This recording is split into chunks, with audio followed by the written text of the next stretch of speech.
Hey everybody, Jason Blaha here with Ice Cream Fitness. Today I want to cover a topic that is a little different from some of my usual ones because it's more of a health concern, but it very frequently comes up in fitness circles and in the bodybuilding world.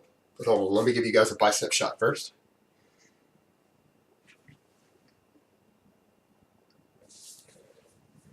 Okay, and that subject is aspartame. Aspartame is an artificial sweetener, it's man-made. It has been one of the most controversial food sources, if you want to call it that, due to public fears, conspiracy theories, and a host of other factors. It has gotten a lot of publicity over the decades. And accordingly, because it has gotten so much publicity and there's so much public outcry and fear over it historically, there have been millions and millions of dollars spent trying to research it to find out if it's safe or not and what the dangers are. And outside of a single study that showed any real negative, it has never been associated with cancer or health problems or anything else other than in individuals who can't properly process it.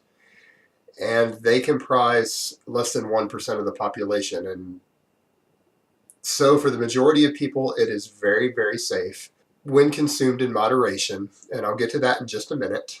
And the only study that showed a link between it and cancer in humans, it actually turned out was a very, very poorly done study. And it was correlational data, and it wasn't done properly, and it was basically rejected by other scientists. It didn't stand up to peer review. So there are actually no studies showing problems in humans as far as health concerns or a link or correlation between aspartame intake and cancers of various types.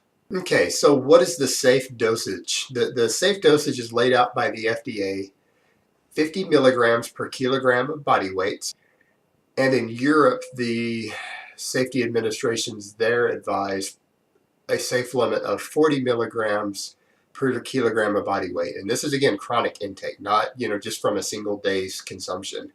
And when you look at those numbers, for someone, say my body weight, that is around 25 cans of diet soda.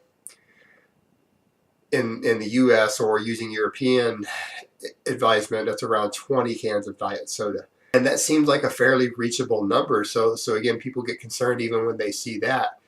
However, the reality of it is there is no evidence that these safe limits are actually dangerous either. The way the FDA went about giving us this formula, they looked at the dosage that caused cancer in rats, or seemed to have a high correlation of cancer in rats, when rats were basically force-fed it in very huge amounts, and they took that number and they made their safe limit 1% of that number.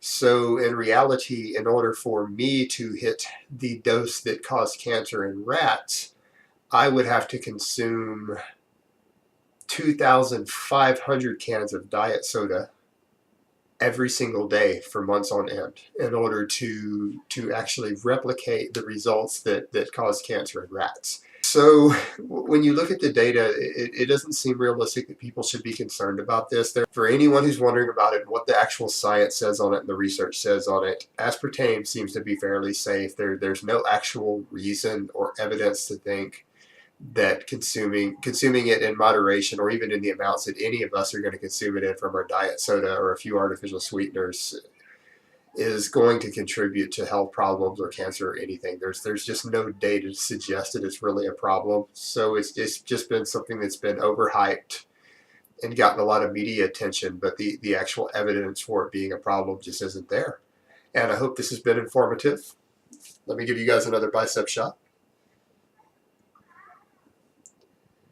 And I'll talk to you next time.